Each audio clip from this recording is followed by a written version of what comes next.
بسم الله الرحمن الرحيم.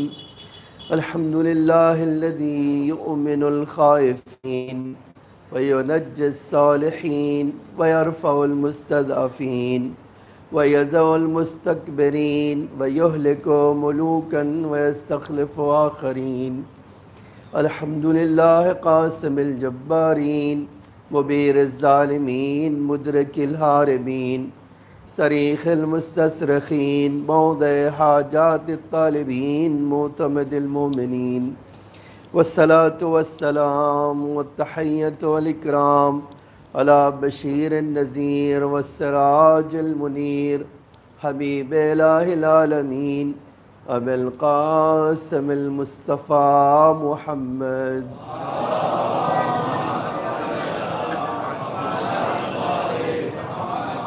وعلى آله الطيبين الطاهرين المعصومين المظلومين الغر الميامين، لا سيما الإمام المبين بقية الله في الأرضين الحجة الثاني عشر الإمام المهدي المنتظر صلوات الله وسلامه عليه.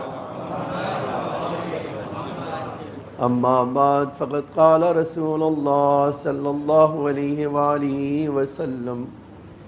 عزیزان گرامی، آج کی مناسبت سے تمام عالم اسلام کی خدمت میں صدیقہ کبریٰ کی ولادت باسعادت کی مبارکباد پیش کرتا ہوں، اور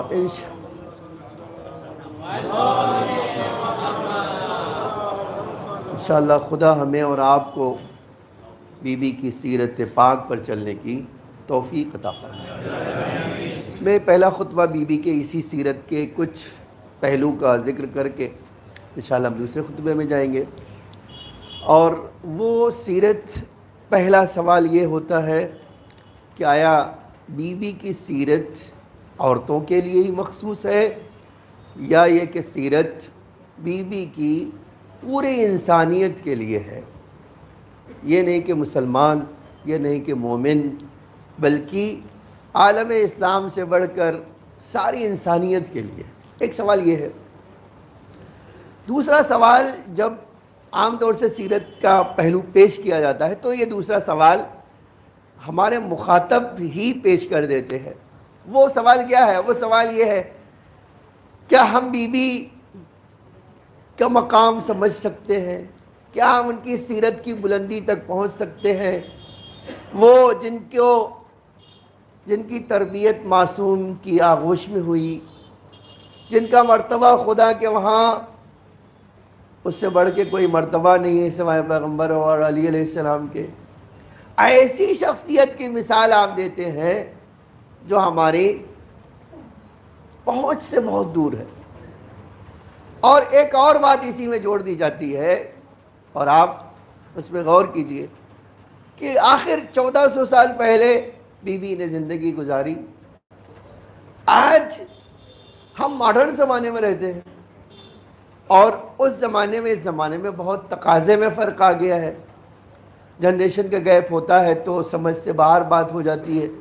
تو 1400 سال کا فاصلہ اگر ہو تو کیا یہ سیرت ہمارے لیے کام آ سکتی ہے، یا ہم اس سیرت ہمارے لیے فائدہ مند ہو سکتی ہے؟ ان سارے سوال کا جواب تو نہیں دے سکوں گا میں، لیکن چند پہلو پیش کرتا ہوں یہ جو سارے سوال کا جواب ہے. تو ایک تو یہ کہ اللہ تعالیٰ نے ہمیشہ اس دنیا میں، اس کائنات میں ہر انسان کے لیے آئیڈیل زندگی گزارنے کے لیے ایک ایگزامپل رکھا. کبھی ایسا نہیں ہوا ہے، شروع سے لے کر اور قیامت تک بھی ایسا نہیں ہوگا. انسان ہو اور ان کو آئیڈیل زندگی کر کے دکھانے والا کوئی نہ ہو، یہ کبھی نہیں ہوگا. اب ہر زمانے میں ہے، تو اب ظاہر سی بات ہے جب تک انسان ہے وہ ایگزامپل موجود ہے، وہ انسان کامل موجود ہے، وہ اللہ کی طرف سے پریکٹس کر کے انسانوں کو دکھانے والا موجود ہے. آج کے زمانے میں ہمارا 12واں امام ہے وہ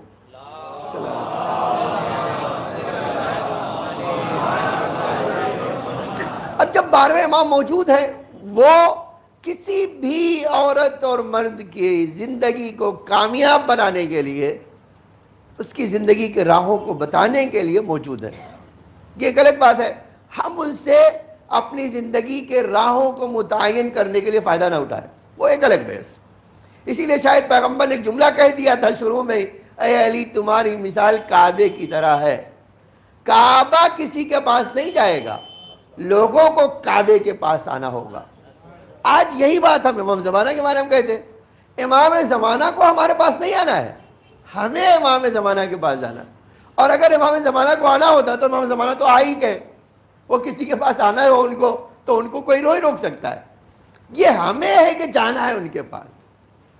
اب آ جاؤں بات، وہی امام زمانہ جو کائنات کے لیے اب قیامت تک کے لیے انسانوں کی زندگی کامیاب بنانے کے لیے موجود ہے جب تک کہ ظہور نہ ہو، ہے نا؟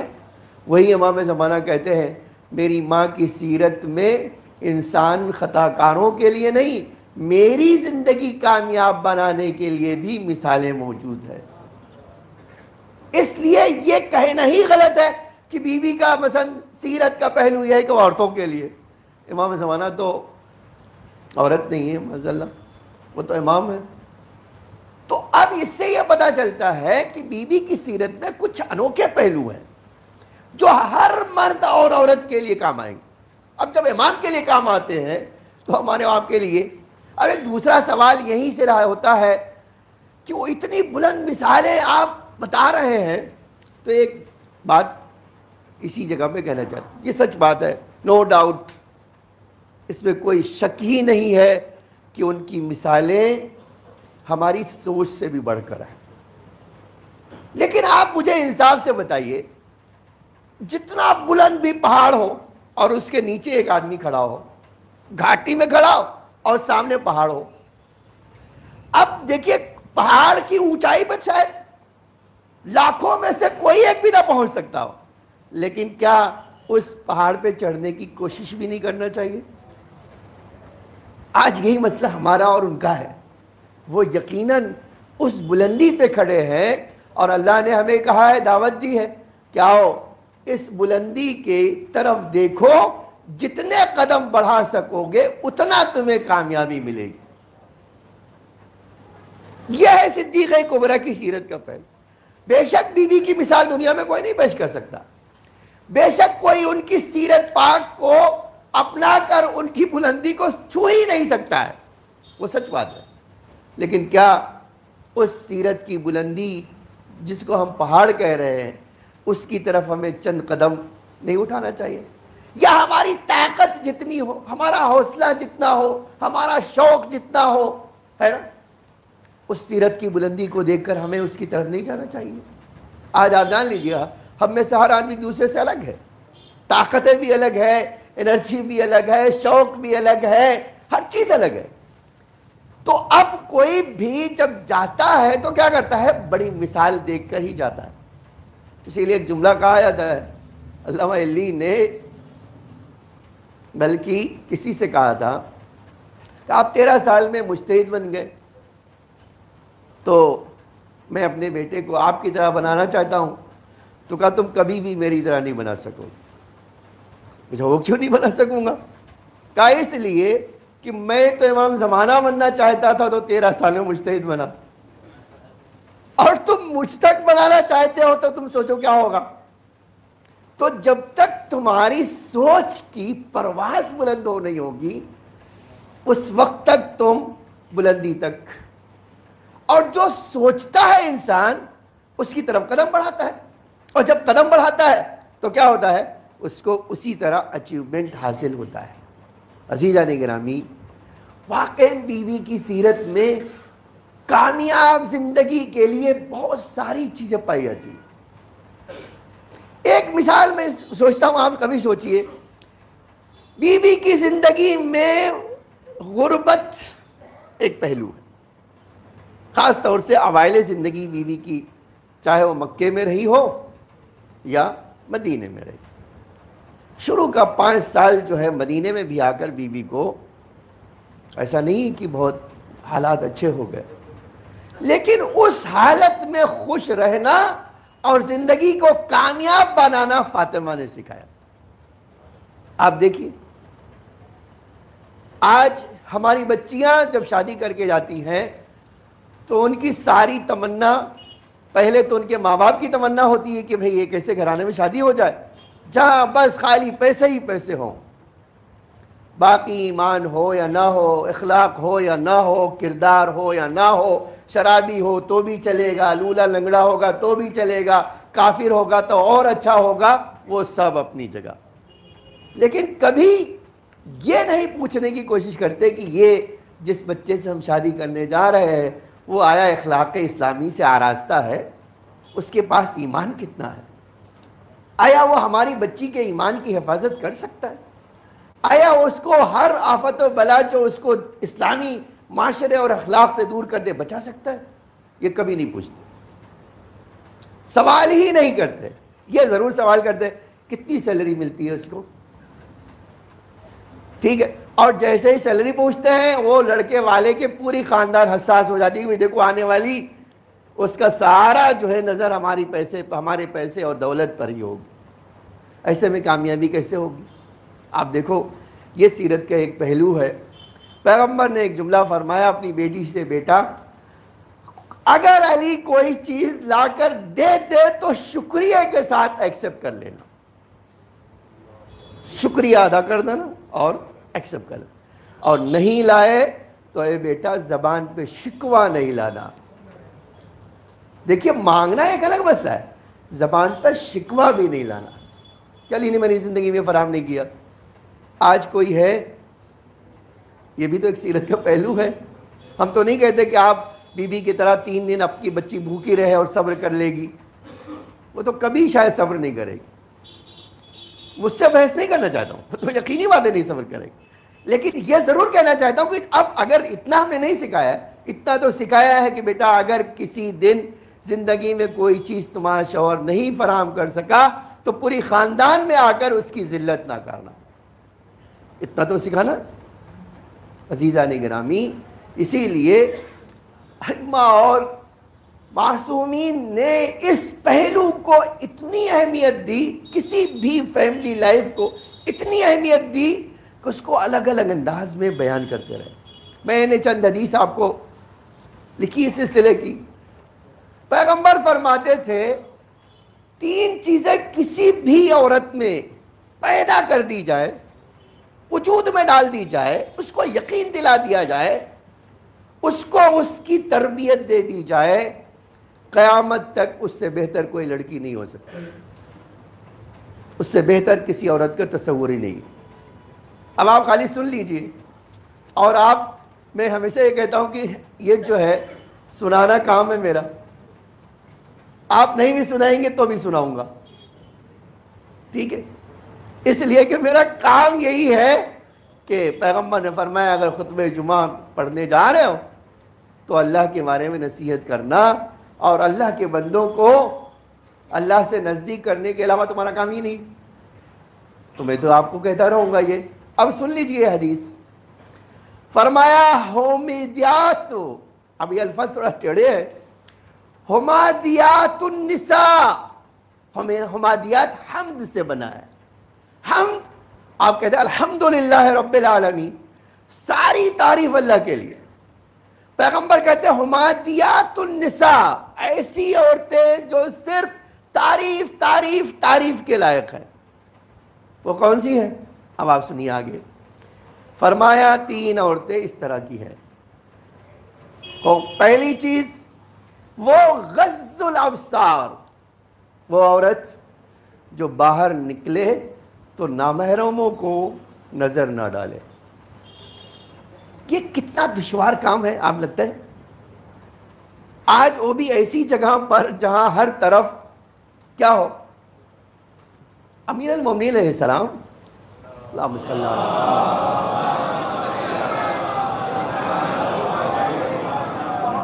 عراقیوں کو خطاب کرتے ہوئے کہتے ہیں اے عراقیوں تمہیں شرم نہیں آتی کہ تمہاری عورتیں اپنے مردوں کے بغیر بازار میں جائیں اور اشرار کی نظر ان پہ پڑے؟ تمہیں غیرت نہیں آتی؟ تمہیں غیرت آنا چاہیے کہ تم ان کو اکیلے بازار میں بھیج دو. کس لیے؟ تاکہ جتنے اوباش اور بدماش قسم کے لوگ ہیں ان کو دیکھ سکیں. تو آپ دیکھیے یہ خود اس بات کی دلیل ہے کہ یہ پیغمبر کیا کہہ رہے ہیں، اس سے بہتر کوئی عورت نہیں ہو سکتی کہ وہ خود جب باہر نکلے تو اپنی آنکھوں کو محفوظ کرے. دیکھیے یہ جو غض الابصار خالی یہ آنکھ بند کر کے چلنا نہیں ہے. یہاں آنکھ بند کر لیں گے تو ایکسیڈنٹ ہو جائے گا، وہ ٹکرا جائے گی، گر پڑے گی، کچھ ہوگا. یہ آنکھ بند کرنے کا مطلب یہ ہے کہ خدا نے ایک عورت کی نظروں کو پاکیزہ کہا چاہے کہ پاکیزہ نظر ہو. جب اس کی نظر کسی پہ پڑے تو اس کو اللہ کا خوف اتنا ہو کہ وہ اپنے نظریں جھکا دے. یہ نہ ہو کہ اب نظر ٹکرا گئی ہے تو اتنا ہی لمبی ٹکرا جائے گی کہ شیطان اس کو اغوا کر لے گا. یہ بہت بڑا مسئلہ ہے. آپ دیکھیں یوں ہی نہیں پیغمبر کہتے کہ اس سے زیادہ تعریف اس عورت کی نہیں ہو سکتی. غض الابصار، جو اپنی آنکھوں کو ہوس پرستی سے محفوظ رکھتی. دوسرا جو جملہ ہے وہ آپ دیکھیے، وہ حفر الاعراض، اور وہ عورت ہے جو ہمیشہ اپنے بدن کو چھپائے رکھتی ہے، اپنی عزت کو چھپائے رکھتی ہے. اب ایک جگہ میں نے دیکھا، مجھے بہت واقعی تعجب ہوتا تھا. مثلا یہ چیز پیغمبر کہتے تھے کہ کوئی عورت اگر چادر پہنتی ہو اور وہ کمر پر مثلا یہ پکڑ ایسے پکڑ لے، کہتے تھے پیغمبر کہتے تھے نہیں، یہ اس کو حق نہیں ہے کہ وہ اپنی کمر کے اوپر چادر پکڑ لے تاکہ کمر اس کی عیاں ہو جائے، یا ٹانگوں کے درمیان اس کو لپیٹ لے، اس کی ٹانگیں عیاں ہو جائیں. عیاں تو نہیں ہوگی، چادر پہنے ہوئے. کہتے تھے نہیں، میں یہ نہیں چاہتا، میں چاہتا ہوں کہ پردے کا ایک اسٹیپ اور آگے ہو، کوئی اس کی ہیکل کو نہ جان سکتا ہو. شاید یہی وجہ تھی بی بی نے مرنے کے وقت ایک وصیت کی، اے علی مجھے یہ مدینے والوں کو کفن کا طریقہ ہی پسند نہیں، خاص طور سے ایک عورت کی کفن جب پہناتے. پوچھا وہ کیوں؟ کہ اس لیے ایسا کفن پہناتے ہیں کہ عورت کا بدن ظاہر ہو جاتا ہے. اور عجب دعا دی بی بی نے، اور واقعاً یہ دعا بی بی کی عجیب تھی کہ اسماء نے کہا بی بی میں تو کسی اور شہر سے آئی ہوں، وہاں کا طریقہ کچھ اور ہے. تو کہا کیا طریقہ؟ کہا تابوت بنا کر عورتوں کا جنازہ اٹھایا جاتا ہے. آج ہمارے پاس روایت ہے 95 دن یا 75 دن کے بعد بی بی کے لبوں پر وہ تابوت دیکھ کر مسکراہٹ آئی. آپ سوچ سکتے ہیں وہ تابوت، اور بھی تابوت کیسا بنا انہوں نے؟ کھجور کی ٹہنیاں لیا، 4 پلر کھڑے کیے اور چاروں طرف سے گھیر دیا. بیوی بیچ میں جنازہ ہوگا اور چاروں طرف سے یہ. فرمایا اے اسماء تو نے میرے مرنے کے بعد میرے حجاب کا یہ خیال رکھا ہے، اللہ تجھے اس دنیا میں تیرے حجاب کو محفوظ رکھے. آپ دیکھو کس بلندی کی بات کہہ رہی. ہم آج یہ نہیں کہتے کہ کوئی اس حد تک بھی کوئی جا سکتا ہے، لیکن یہی ایک بات بتانا چاہتا ہوں. دیکھیے آئیے بات، پیغمبر کہتے تھے ایک عورت کو مسجد میں آنے کا حق ہے، نو ڈاؤٹ. حتیٰ اور اللہ کے رسول کے زمانے میں آتی تھی، جماعت نماز پڑھنے آئی، ہاں وہ بھی آتی تھی، یہ ہے میں بس روایت ہوں. لیکن جب آتی تھی تو پیغمبر نے فرمایا تم لوگ آتی ہو مسجد میں تو آؤ، لیکن چند باتوں کا خیال رکھو. پوچھا وہ کیا خیال رکھے؟ فرمایا ایک بات تو یہ ہے کہ کبھی بھی اپنے بدن پہ خوشبو لگا کر نہیں آنا، تمہارے کپڑے پہ خوشبو نہ ہو، تمہارے بدن پہ خوشبو نہ ہو. اور اسی کے برخلاف ہمارے پاس ہے کہ مرد اگر مسجد میں جائے تو خوشبو لگا کے جائے. آپ دیکھو کتنی عجیب بات ہے. ایک طرف اللہ کے رسول کہہ رہا ہے کہ اگر تم مسجد میں آنا چاہتے ہو آؤ، لیکن ایک شرط یہ ہے کہ خوشبو تمہارے بدن پہ نہ ہو، اور دوسری بھی ہے ایسے رنگ برنگے کپڑے نہ ہو. حتیٰ میں نے یہ تک دیکھا، چھٹے امام کی حدیث، امام صادق علیہ السلام کی حدیث،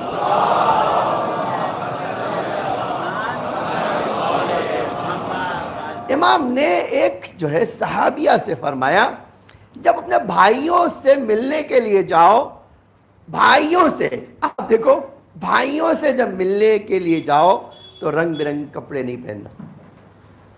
آپ کبھی سوچ سکتے ہو کہ ایک بھائی اور ایک بہن ملنے جا رہی ہے، امام کہہ رہے نہیں، اس احتیاط کو رکھنا تم کہ تمہارے کپڑے بہت بھڑکاؤ نہ ہو۔ تو یہ اسلام اس قدر پاکیزگی چاہتا تھا، اور آج ہمارے وہاں کیا ہو گیا ہے، اب کہتے ہوئے بھی شرم آتی ہے۔ چھوڑیے میں آگے کی بات کرتا ہوں کہ یہ جو بات چھوڑ دیتا ہوں کہ آپ خود ایک بار سوچ لیجئے کہ جو اسلام آیا تھا انسانوں کو ایک گلدستہ بنانے، گلدستہ جانتے ہیں آپ؟ دنیا میں کوئی بھی گلدستہ دیکھتا ہے تو خود بخود کھچا ہوا چلا جاتا ہے، اس کو سونگھنے کی کوشش کرتا ہے، اس میں طرح طرح کے پھول اس کو اٹریکٹ کرتے ہیں، نہیں؟ آج ایک مسلمان کو دیکھ لیجئے، کتنا لوگ اٹریکٹ ہوتے ہیں اس گلدان کو دیکھ کے، گلدستے کو دیکھ کے۔ آج تو یہ حال ہو گیا ہے، کسی نے ایک داڑھی والے کو دیکھا تو اپنا کپڑا بھی سمیٹ لیتا ہے اور جتنی جلدی ممکن ہو پھوٹ لیتا ہے وہاں سے کہ بھئی یہ میاں بھائی ہیں۔ آپ اندازہ لگا سکتے ہو یہ گلدستہ ہے، یہ وہ پھول ہے جس پہ رسول نے طرح طرح کے اخلاق کو سجایا۔ سچائی یہ ہے کہ ہم نے آج اسلام کا صرف نام ہے ہمارے پاس، روح اسلام دور دور تک ہمارے پاس پائی نہیں جاتی۔ اور آخری جملہ سن لیجئے، میں دوسرے خطبے کی طرف چلا جاؤں۔ عجب جملہ فرمایا، وَقَسَّرُ الْوَحَازَ، یہ تیسری صفت پیغمبر نے فرمائی کہ وہ عورت ہی تعریف کے قابل ہے جو کم سے کم بازار کا سفر کرے۔ اب آپ دیکھ لیجئے آج کیا ہوتا ہے، کوئی عورت گھر میں رہنی نہیں چاہتی، وہ کیا، ارے اس جگہ نہیں گئے، وہ بازار نہیں دیکھا، ابھی تو اس بازار میں جانا تھا، اس ہوٹل میں نہیں گئے، اس ہوٹل میں نہیں گئے۔ اور بے شرم شوہر بھی کیا کرتے ہیں، لے کے جانا ہی نہیں ہے، جتنا برہنہ ہو کے جائے اتنا ہی ان کو اچھا لگتا ہے۔ عزیزان گرامی، یہ جو ہماری زندگی میں بہت سارے فالٹ آ گئے ہیں نا، بہت ساری کمیاں آ گئی ہیں، اس کا ایک ہی ریزن ہے کہ ہم نے اسلام کو چھوڑ دیا ہے، ہم نے اپنے آپ کو اسلام سے دور کر لیا ہے۔ وہ ایثار کہاں، جو بی بی کا ایک جملہ کہہ کے بعد مکمل کرنا چاہتا ہوں، بی بی کس قدر صبردار تھیں اس شوہرداری میں۔ اسی لیے کہا ہے کہ یہ یوں ہی نہیں کہا گیا ہے کہ ایک عورت کا جہاد اچھی طرح سے شوہر کے ساتھ شوہرداری کرنا ہے، جہاد یہ ہے۔ اب آپ دیکھیے جہاد میں انسان کون سی اسٹریٹجک استعمال کرتا ہے، کون کون سے اسلحے استعمال کرتا ہے، کیسی پلاننگ تیار کرتا ہے تاکہ ایک زخم نہ لگے میرے وجود پر، ہے نا، میں دشمن کو مار سکوں، دشمن کا زخم نہ کھاؤں میں۔ آج پیغمبر امام فرماتے تھے کیا، رسول اللہ کا یہ جملہ تھا، بی بی کے ایک سیرت کا جملہ پیش کروں، بات ختم کرتا ہوں۔ آپ اندازہ کیجئے جن لوگوں نے بی بی کے بچے کو مار دیا، اور یہ مار دیا کوئی ہماری بات نہیں ہے، خود بی بی نے جملہ فرمایا، پلٹ کے فرمایا ان سے، اے فضا، ان لوگوں نے میرے بچے کو جان بوجھ کے قتل کر دیا۔ خوب، وہی لوگ جب امام کو بیچ میں وسیلہ بناتے ہیں نا، کہتے ہیں علی ہمیں فاطمہ سے ملا دو، ہمیں فاطمہ سے ملنا ہے، ان سے بات کرنا ہے۔ امام نے ہمارے پاس روایت میں کئی بار کہا کہ نہیں بھائی وہ نہیں ملنا چاہتی ہیں آپ سے، کہا نہیں آپ نہیں ملنے دینا چاہتے، وہ ملنا چاہتی آپ نہیں ملنے دینا۔ یہ بھی ایک تانا اس طرح کا، تو غیرت شاید دلانا چاہتے تھے یا امام کو کچھ اور پریشرائز کرنا چاہتے تھے۔ امام نے کہا اچھا ٹھیک ہے میں آج بات کروں گا۔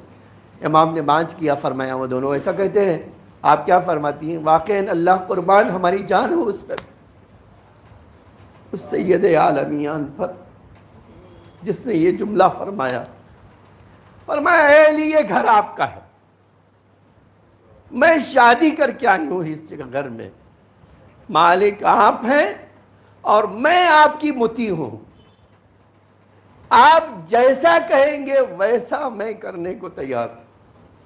آپ نے وعدہ کر لیا ہے، ٹھیک ہے بلائیے۔ آپ یہ قربانی آج کوئی عورت اپنے شوہر کے لیے اس طرح قربانی دے سکتی ہو تو سوائے سید عالمیان کے کوئی نہیں ہے۔ بسم اللہ الرحمن الرحیم، قل هو اللہ احد اللہ الصمد لم یلد ولم یولد ولم یکن له کفوا احد۔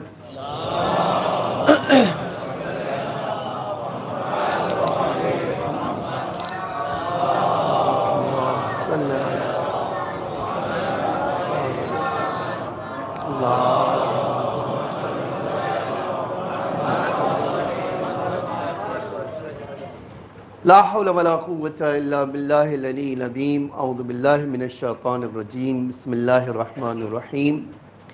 الحمد للہ الذی ہدانا لہذا وما كنا لنهتدی لولا ان ہدانا اللہ لقد جاءت رسل ربنا بالحق والصلاة والسلام والتحیۃ والاکرام علی بشیر النذیر والسراج المنیر حبیب الہ العالمین ابی القاسم المصطفیٰ محمد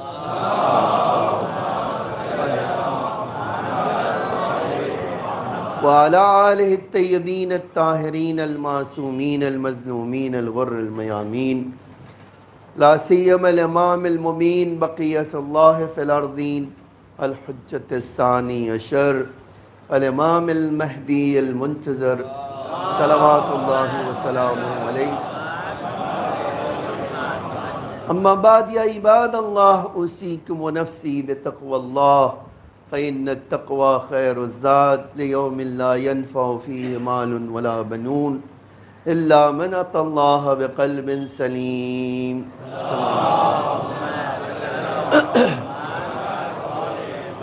عزیزان گرامی، آج ایک خوشی کا دن، اور اس سے بڑی خوشی نہیں ہو سکتی کہ سید عالمیان اس دنیا میں قدم رکھتی ہے۔ کبھی آپ نے سیلیبریٹ کرنے کا یہ طریقہ اپنایا کہ بھئی ہمارے پاس خوشی منانے کے لیے بہت سارے طریقے ہیں، ایک طریقہ یہ بھی ہے، اور یہ طریقہ آپ کے بچوں کو اور آپ کو اور ہمیں سب کو، آپ جانتے ہیں کیا ہے، خود بخود بیوی سے قریب کر دے گا۔ وہ کیا ہے؟ بیوی کے نام پر کسی کو خوش کرنا۔ اب یہ نہیں کہنا چاہتا ہوں میں کہ آپ کس کو خوش کیجیے، یہ تو آپ کے اوپر چھوڑ دیتا ہوں کہ آپ کس کو خوش کیجیے، لیکن آپ جب آپ کے پاس مثلا آپ کے گھر میں، آپ کے ریلیٹیوز میں، آپ کے دوستوں میں بہت سارے لوگ ہیں جن کو آپ گفٹ دے سکتے ہیں، تو سب سے پہلے جو گفٹ کی حقدار ہے وہ آپ کی بیوی اور آپ کی بچے۔ آج ہمارے پاس یہ روایت ہے کہ اگر کوئی انسان اپنے بچوں کے لیے، اپنی خاص طور سے بیٹی اور بیوی کے لیے گفٹ لے جاتا ہے، میں نے عجب جملہ دیکھا، پیغمبر کہتے تھے اگر کوئی اپنی بیٹی کے لیے گفٹ لے کے جائے تو اس کا اتنا ثواب ہے کہ جیسے جناب اسماعیل کا کوئی بیٹا غلام ہو گیا ہو، آپ اس کو آزاد کر دیں۔ یہ سیلیبریشن کیوں نہیں اس دن ہوتا؟ یہ خوشی کیوں اس دن نہیں منائی جاتی؟ ہر گھر میں ہم کیوں آج کے دن میں اس طرح کی خوشی کیوں نہ منائیں؟ بھئی اچھے کھانا آپ کو کھانے کا شوق ہے تو یہ بہترین موقع ہے کہ آپ بہتر سے بہتر اپنے بچوں کو کھانا کھلا لیجیے۔ آپ ان کو گفٹ دلانا چاہیے، مہنگے سے مہنگا گفٹ اپنی حیثیت کے مطابق دلا دیجیے۔ آپ واقعاً جو ہے اپنے بچوں کو دیکھیے، اسلام کیا چاہتا ہے؟ اسلام کبھی بھی نہیں چاہتا کہ انسان مایوسانہ زندگی گزارے۔ اسلام چاہتا ہے خوش خرم اور عزت آبرو کے ساتھ زندگی گزرے، اور کسی کے پاس پیسہ ہے تو بالکل اللہ چاہتا ہے کہ یہ پیسے اس کو اپنے بچوں پہ خرچ کرنا چاہیے۔ اور یہ بات بھول جائیے کہ یہ جو آپ کے اور میرے دل میں خناس پیدا ہو گیا ہے، انویسٹمنٹ انویسٹمنٹ انویسٹمنٹ، آپ یاد رکھیے یہ سب آپ کو چھوڑ کے جانا ہے، اور دوسرا انجوائے کرے گا۔ کتنی حماقت ہے، کمائے آپ، انجوائے کوئی اور کرے۔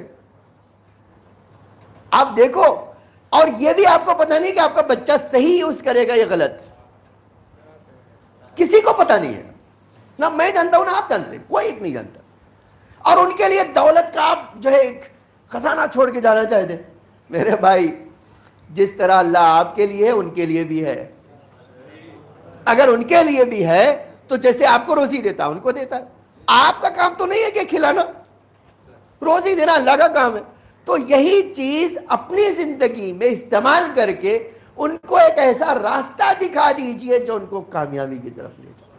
یہ سب سے بڑا گفٹ ہے ان کے لیے. سچائی ہے کہ اس سے بڑا کوئی گفٹ نہیں ان کے لیے کہ آپ ان کو اللہ کا بندہ بنا دیجئے. وہ بندہ بنا دیجئے جو معصوم کی سیرت اپنے اندر پیدا کر کے ایک گلدستہ بن جائے, جس گلدستے کو دیکھ کر ہر آدمی اس کی طرف کھنچا ہوا چلا جائے. یہ حدیث پڑھ کے بات ختم کرتا ہوں. ائمہ فرماتے تھے ہمارا شیعہ, یہ جو حدیث ہے کونوا دعاۃ للناس بغیر السنتکم, لوگوں کو ہمارے راستے کی طرف بلاؤ لیکن زبان سے نہیں. اب یہ زبان سے نہیں کا مطلب ہی ہے کہ جب تم گلدستہ بن جاؤ گے تو جس طرح پھول کی طرف انسان کھنچا ہوا چلا آتا ہے تمہاری طرف چلا آئے گا, اور جب تمہاری طرف چلا آئے گا تو تم ہمارے دروازے تک پہنچا دینا. تم پہنچے ہی ہو ہمارے دروازے تک اسی طرح, تو اس کو بھی جب تمہارے پاس آئے گا اس کو پہنچا دینا. یہی تمہاری زندگی کا مقصد ہے, یہی تمہارا ہدف ہے. آج ہماری زندگی کا مقصد کچھ اور ہے نہیں, اسی کو عبادت اخص کہا جاتا ہے. عزیزان گرامی, اس موقع کو جانے نہ دیجیے, اس موقع سے فائدہ اٹھائیے.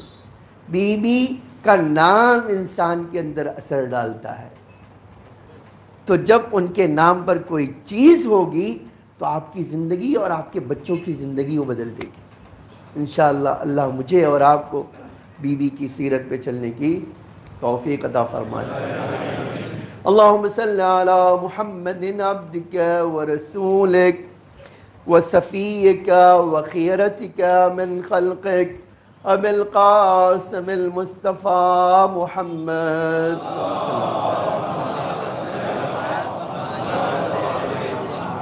اللہم صلی علی علی امیر المومنین ووسیع رسول العالمین امام المتقین اسد اللہ الغالب الغالب کل غالب المطلوب کل طالب امیر المومنین علی ابن ابی طالب علیہ السلام.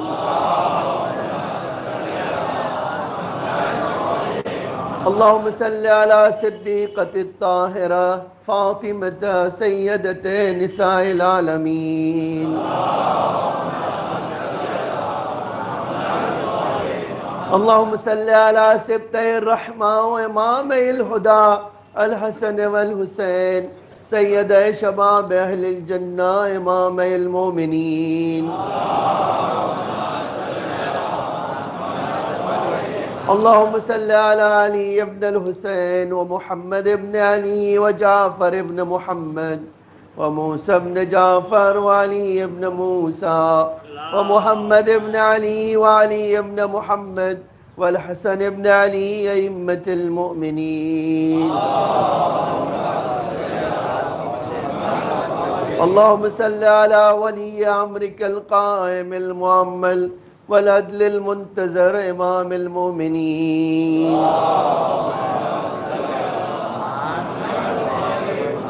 اللہم صلی علی فاطمۃ و ابیہا و بعلہا و بنیہا وسر المستودع فیہا بعدد ما احاط بہ علمک.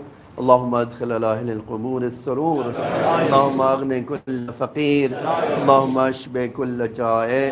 اللہم اکسو کل عریان. اللہم اقض دین کل مدین. اللہم فرج عن کل مکروب. اللہم رد کل غریب. اللہم فک کل اسیر. اللہم اصلح کل فاسد من امور المسلمین. اللہم اشف کل مریض. اللہم سد فقرنا بغناک. اللہم غیر سوء حالنا بحسن حالک. اللہم اقض عنا الدین واغننا من الفقر انکا علی کل شیء قدیر. اے اللہ ہمارے مولا کے ظہور میں تعجیل فرما, زمین کو آقا کے ظہور کے لیے آمادہ فرما, ہم سب کو آقا کے ناصروں میں شمار فرما. اے اللہ ہمارے ڈھیر سارے گناہوں کو معاف فرما, ہمارے مختصر سے اعمال کو قبول فرما. اے اللہ ہمارے مولا کو ہم سے راضی و خوشنود فرما. اے اللہ ہماری عیدی امام کے ظہور کو قرار فرما.